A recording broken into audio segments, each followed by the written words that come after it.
Hey, it's my distinct honor to introduce Mr. Tim today. He's a great friend, he's a mentor, and he's obviously a phenomenal Marine through and through. So hoorah, Mr. Tim today.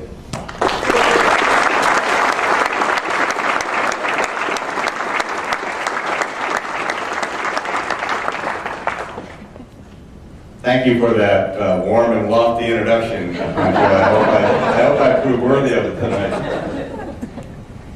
I've given this birthday speech a number of times, but tonight's going to be a little different because the Major has asked me to share how my experience in the Marine Corps, now you know, long ago, has had a very positive impact on my life over the years, both from a professional and personal standpoint. And we hope that maybe it'll provide a few insights that you haven't considered in the past. But I can assure you, your time, your service, your experience as Marines will influence your life journey from now on out. Well, as I look around this room, I'm pretty confident that my call to arms occurred before many here were born. But I think there are some lessons that may be timeless. My service with the Corps fulfilled the promise that I think you're making to many of the people you recruit, the promise of adventure, excitement, challenge, travel. It did all those things. But I think more importantly, it completed my transformation from youth to manhood. And it had a profound impact on my core values, my personal trait, my character, and that influence still guides my actions to this day.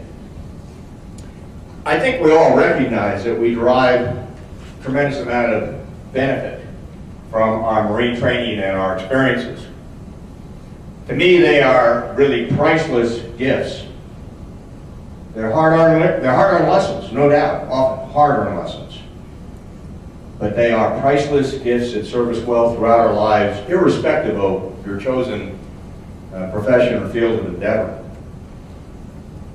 And Ancho has asked me to talk specifically about how some of those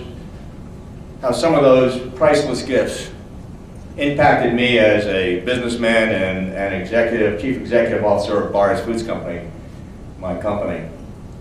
And I think they will resonate with most of you, sound familiar. The first thing it taught me was honor, courage, commitment, duty, those essential core values that have to be deeply ingrained in a young person. Because there can be no success in life without absolute personal integrity. And the Marine Corps certainly instills that deep in all of us. Second, it caused me to develop a mental and physical and emotional toughness to persevere in the face of adversity. A trait that is bedrock in all Marines, and that has served me well, has served my company well when we have faced some very difficult situations and financial stress. And I'm going to talk about one of those instances in a little bit. It also instilled in me great discipline. I was kind of sloppy before I joined the Corps, but we know there's nothing sloppy about being a Marine. And that discipline often shows up in being squared away, right? Taking great pride in our personal appearance, from our spit-shine shoes to our sharply pressed uniforms, or the spotless condition of our equipment, our weapons, or our living quarters. And if you were to visit any of our production facilities, we have 5 operating plants, production plants in Oklahoma, and you see how they look, how they're maintained, you know damn well there's a Marine somewhere in that chain of command. And it forced me to learn how to think clearly, concisely, and decisively, because we know the Marine Corps, we Marines, are action-oriented. We strike fast and hit hard. And that mindset and performance capability is very, very powerful. And so in our company, Byers Foods Company, we work hard at being decisive and moving with speed and impact. And I think that's enabled us to outperform much larger competitors that are more bureaucratic, slower. And my service in the Corps instilled a great personal pride, esprit corps, that extraordinary organizational culture of serving with the best, of sharing deeply held values and traditions, of being part of a very special brotherhood. And I don't have to tell you that that has tremendous impact on how a team performs, a team spirit, their ability to execute. So, in our company, we have tried to come up with a comparable form of cultural bond, one that's built on physical and mental fitness, teamwork, and the pursuit of excellence. And I think our unique culture, not as strong as the culture of the Marine Corps for sure, but our unique culture has been a distinct competitive advantage for us. And finally, at a pretty young age, the Marine Corps entrusted me with what I considered pretty large responsibilities, first as platoon commander and then as the executive officer of a company. And what officer or NCO will ever forget their first commands, which invariably leads to the development of very sound leadership skills. We all know that in the Marine Corps, leadership is not taught in some classroom by a favored professor in a 3-hour credit course. It's taught by every officer, every NCO, in every unit, in every hour, every day, every action, every word, every deed, and every circumstance. So that we are immersed in a culture of leadership excellence built on a foundation of solid core values and virtue, and is practiced in virtually every heartbeat of our lives. This is truly remarkable and unparalleled leadership training that drives home that visible leadership, leading from the front, leading by example, can have enormous impact on how an organization performs in carrying out its mission or achieving objectives.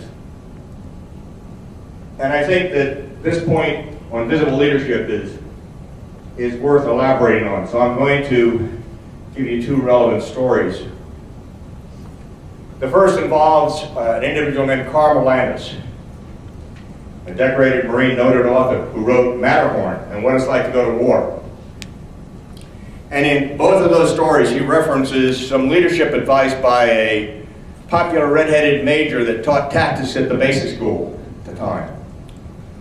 And apparently the major was addressing a class of young lieutenants close to graduation who had been extensively trained to be platoon commanders and were anxious to get to the fleet to assume those duties. And the major said to them, when you lieutenants get your platoons, they will undoubtedly be staffed with a number of highly qualified and experienced NCOs who will be perfectly capable of handling most of the normal leadership duties of the unit. So in a sense, you're going to be a bit redundant. But a time will come when you lieutenants are going to earn every penny of your pay. And when those critical moments happen, you will damn well know it.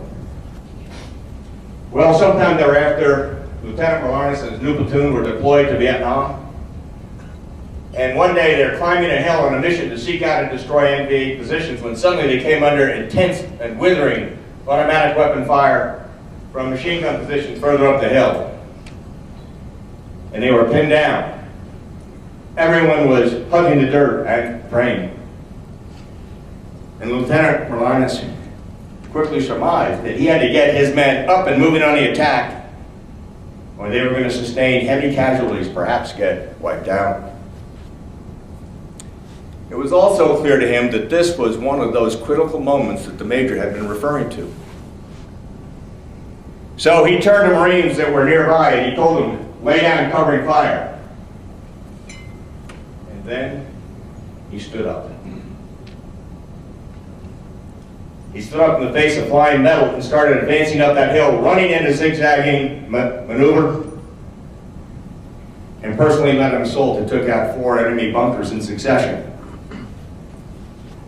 according to his Navy Cross citation.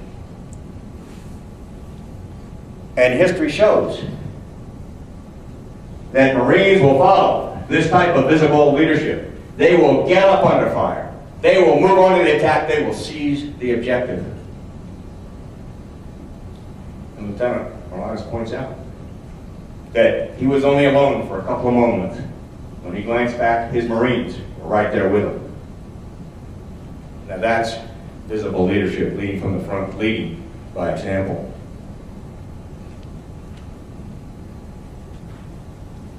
Well, leaders in almost any organization in the private or public sector from time to time face these critical moments, usually related to some sort of crisis or extraordinary challenge or perhaps even a unique opportunity. And of course, these critical moments don't involve the danger or physical demands of combat, but they are nonetheless critical moments pertaining to mission achievement, financial risk, perhaps the survival of the enterprise. And as such, they demand conspicuous leadership, because the attitude, action, demeanor, bearing, conduct, behavior, decisions of a highly visible individual can have enormous impact on how an organization performs in overcoming adversity, moving forward and seizing the next objective. Well, during my rather lengthy professional career, I've been CEO of Bar-S Foods Company for 31 years.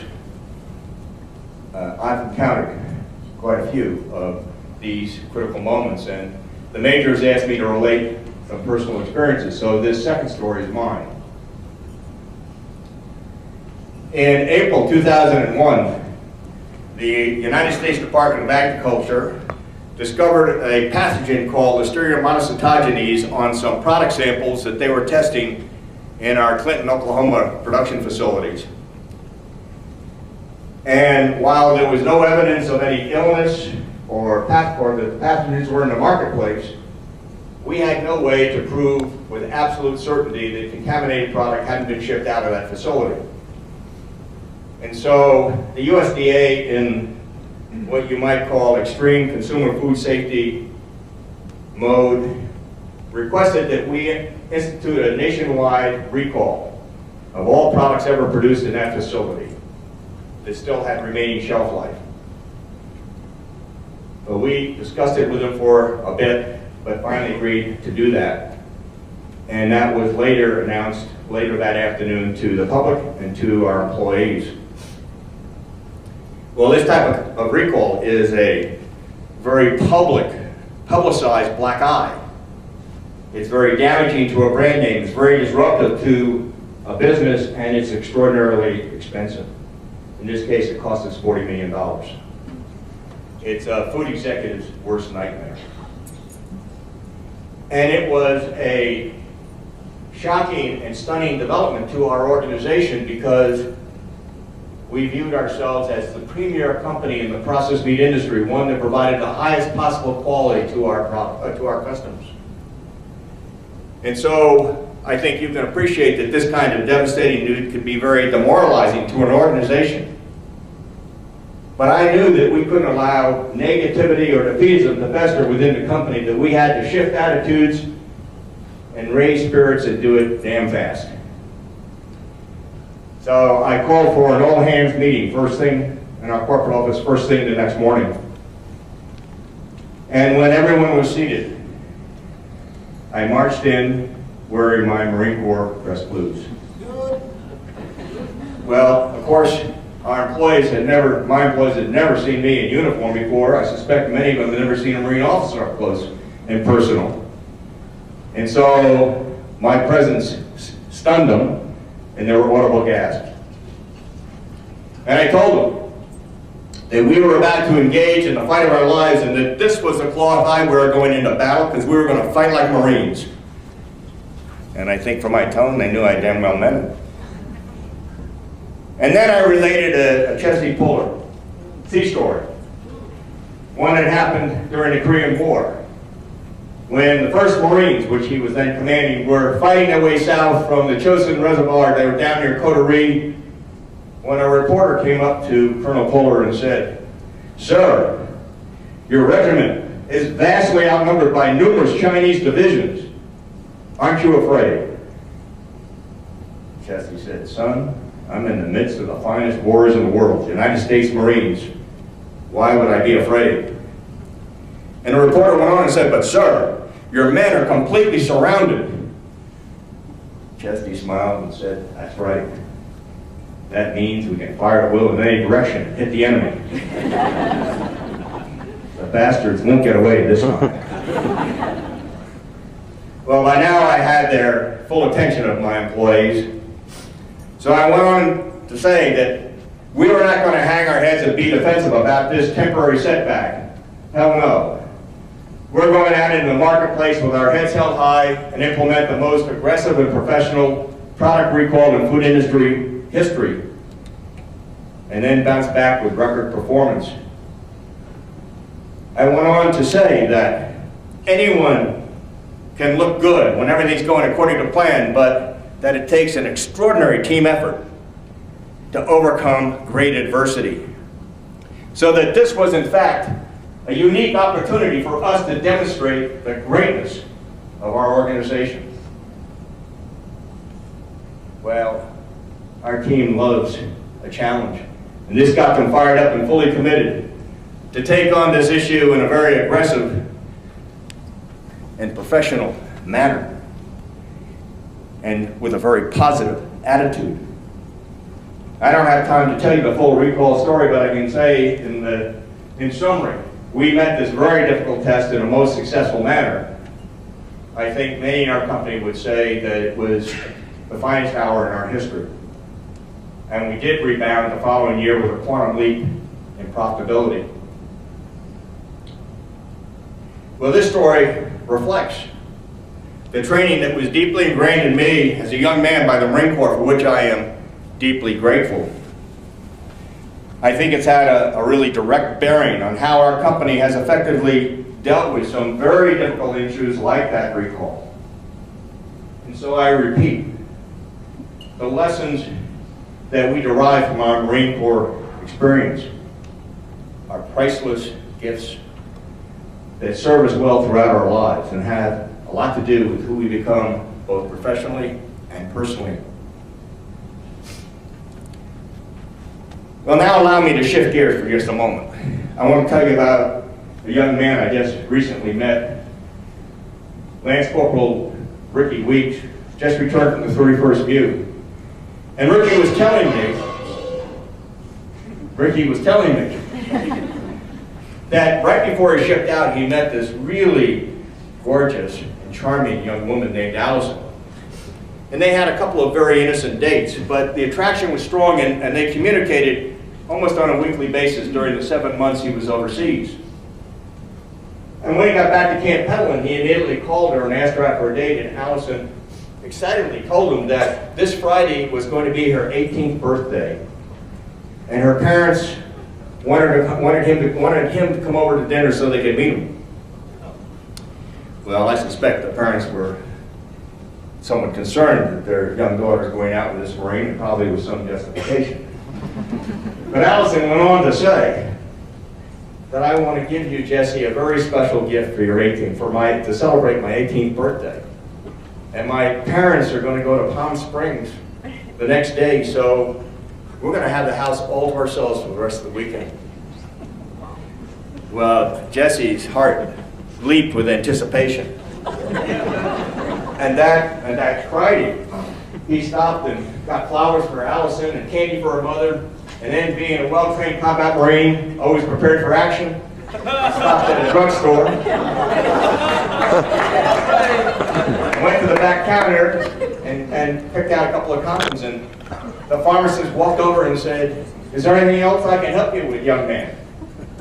Jesse thought for a moment or two, and he said, "You know, this could be a really hot weekend. You better give me a whole box of them."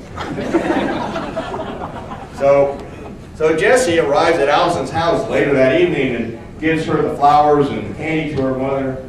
And then when her father got home, they sat down for dinner. Well, wide-eyed, Jesse asked if he could say grace, and so they all joined hands. And Jesse bowed his head and started mumbling, went almost into a meditative state. And it went on. And Allison finally kicked him under the table and whispered, said, "Jesse, you never told me you were so religious." Jesse said, "Yes, and you never told me your father was a pharmacist."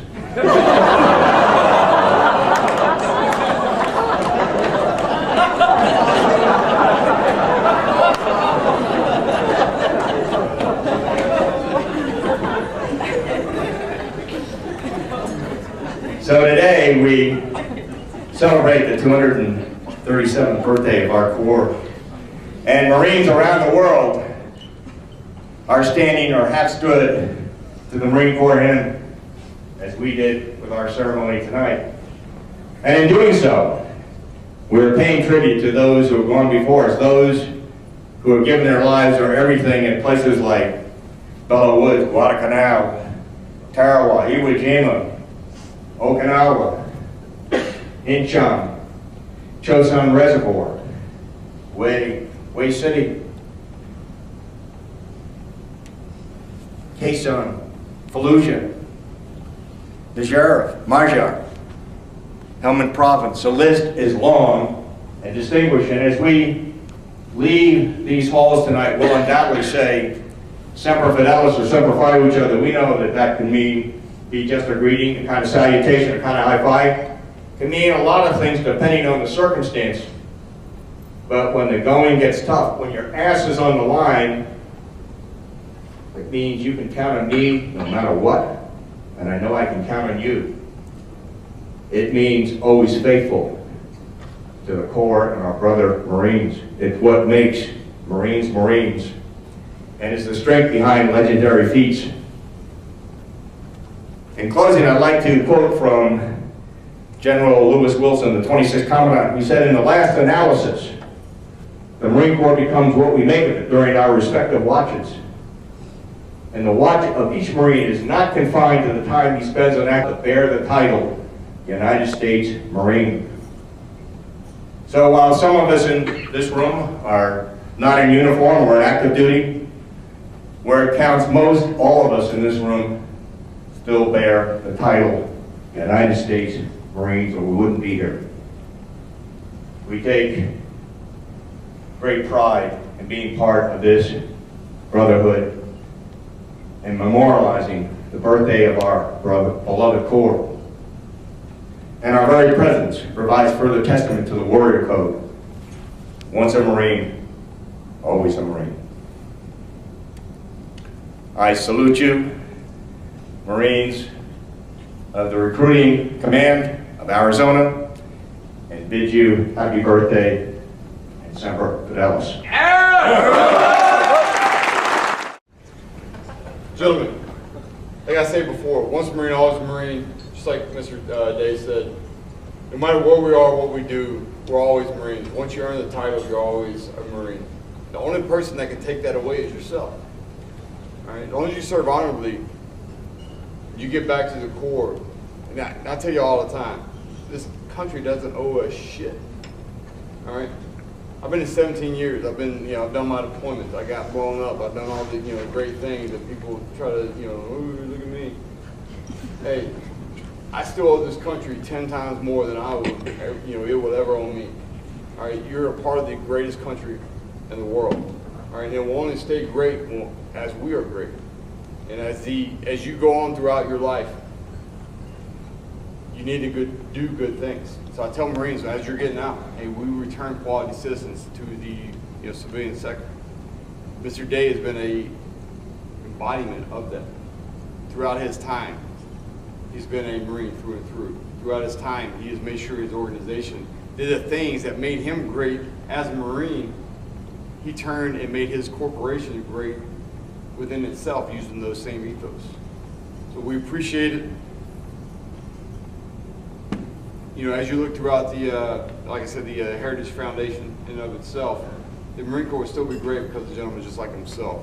So Mr. Day, on behalf of the United States, Recruiting Station, Arizona and Phoenix, we appreciate you coming out. We appreciate you being our guest of honor tonight, and give you this paddle in case you ever find yourself up a creek you need to. Appreciate